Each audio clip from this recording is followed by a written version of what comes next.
Kind of reminds me of vacations that I've taken with Jane, my wife.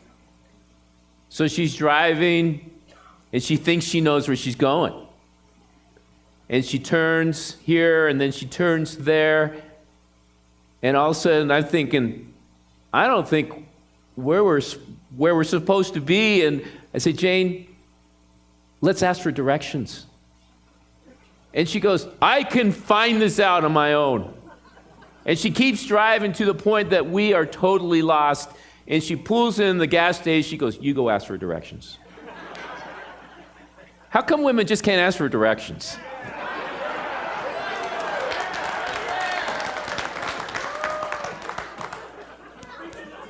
I just don't get it.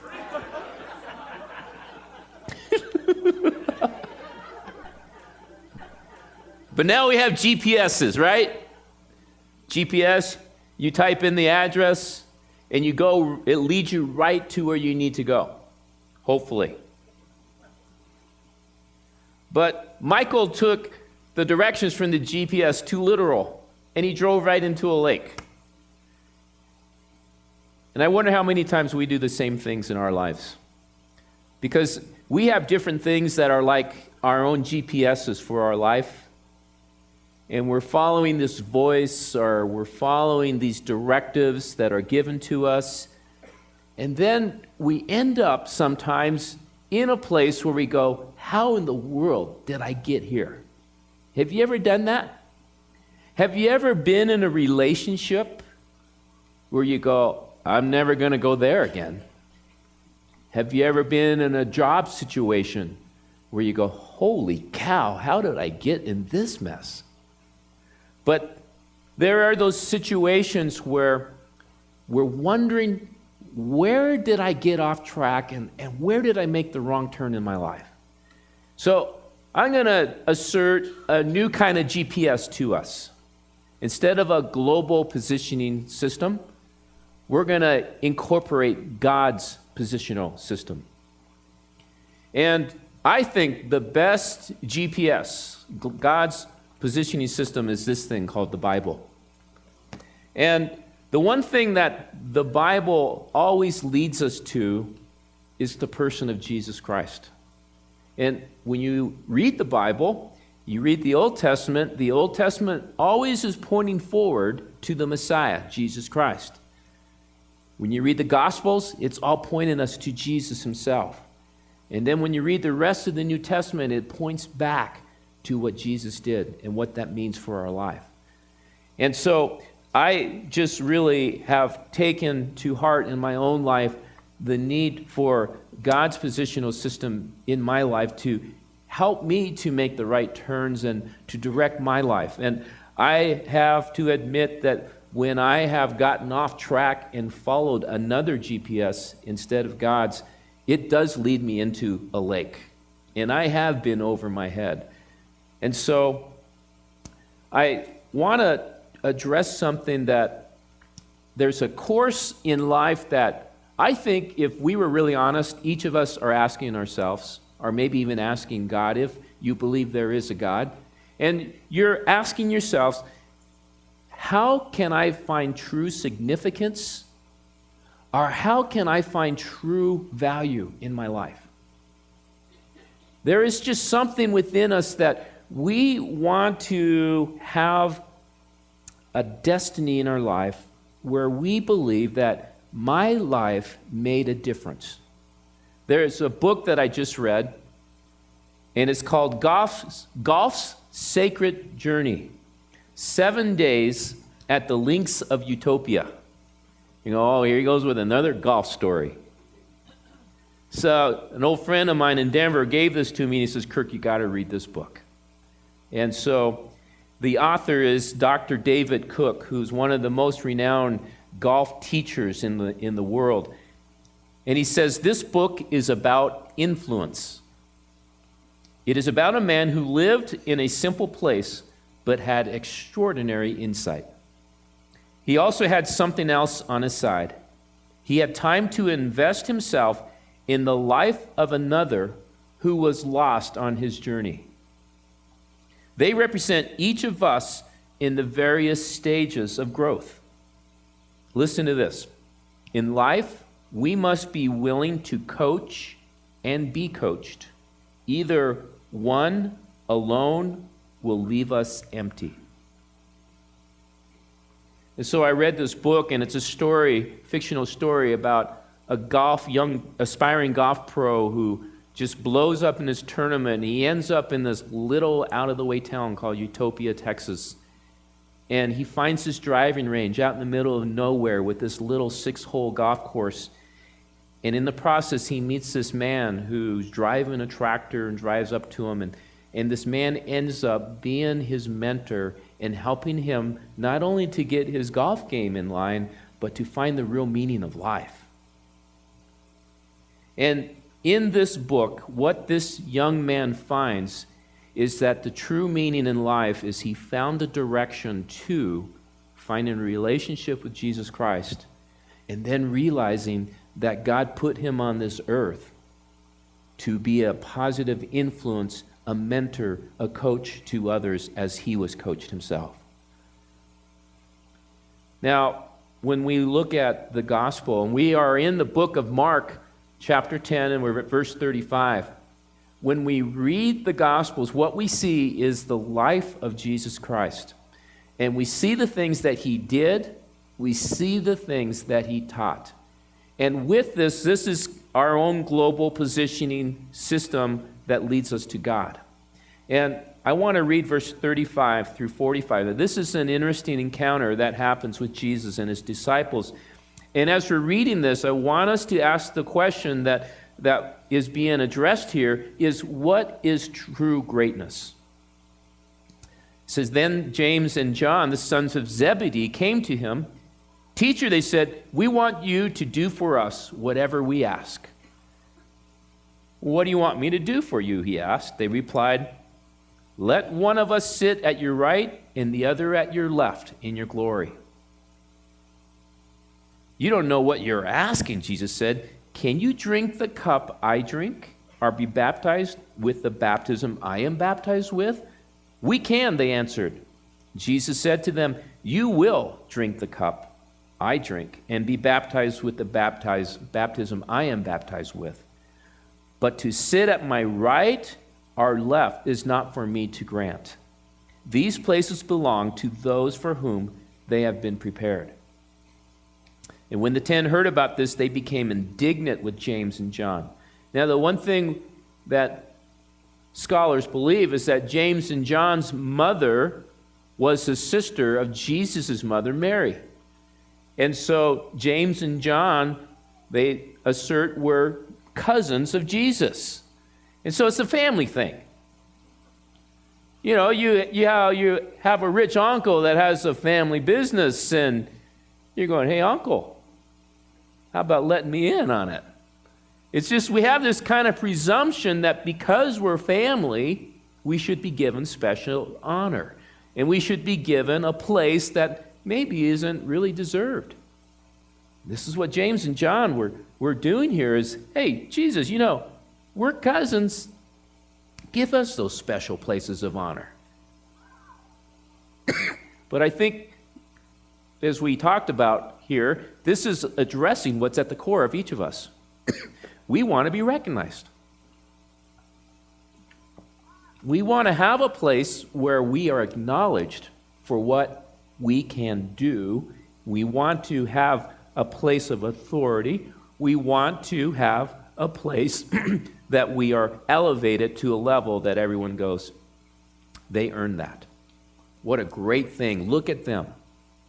And we kind of look at people like that and we say, I wish I was there. But James and John, I think what is going on here is we're asking the same question is, what rewards will we get from God in the end? Do you ever wonder what God's going to reward you with? This book, Golf Sacred Journey, this mentor whose name is Johnny, he tells this young golfing pro, he takes him to a graveyard. And some of you may be wondering what this is here. I went to Michael's, and can you believe it's the end of July and they already have Halloween stuff out?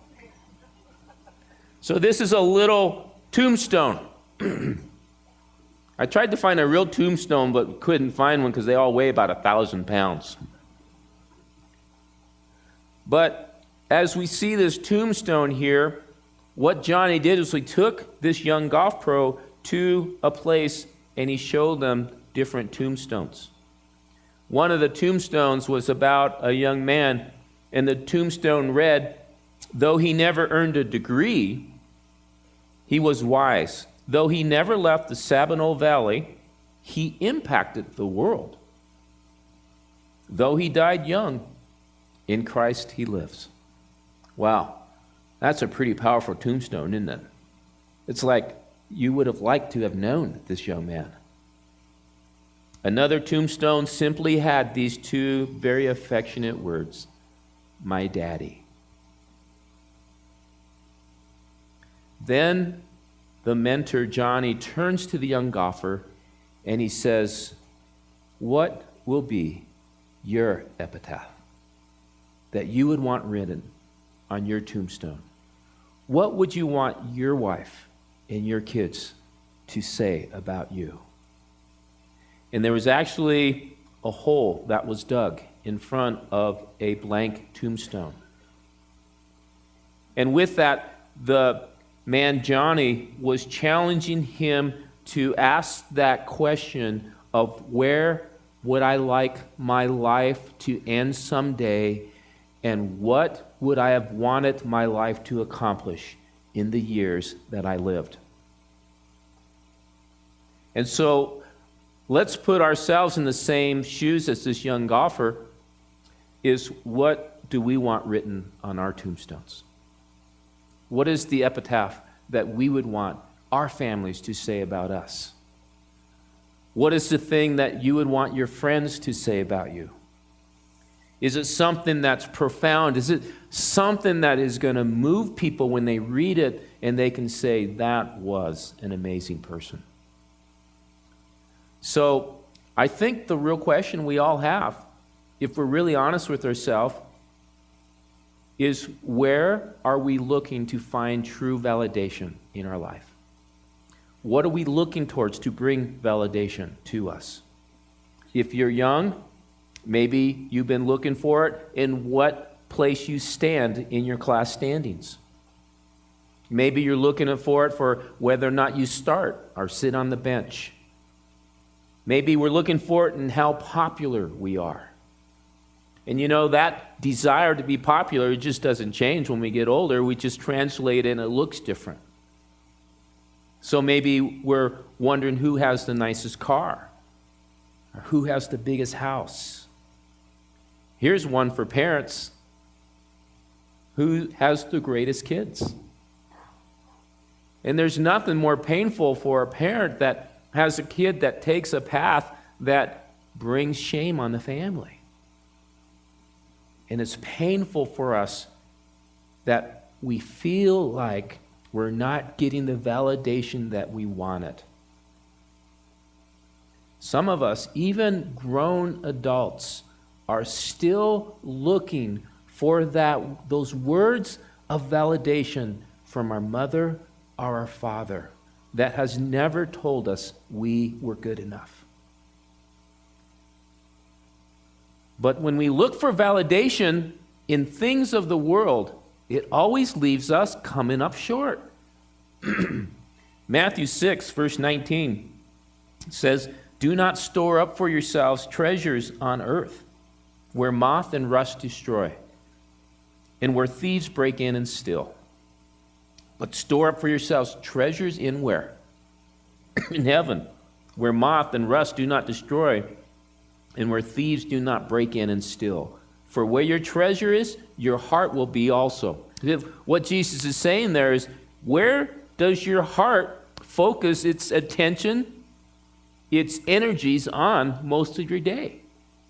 And that's usually where your treasure is.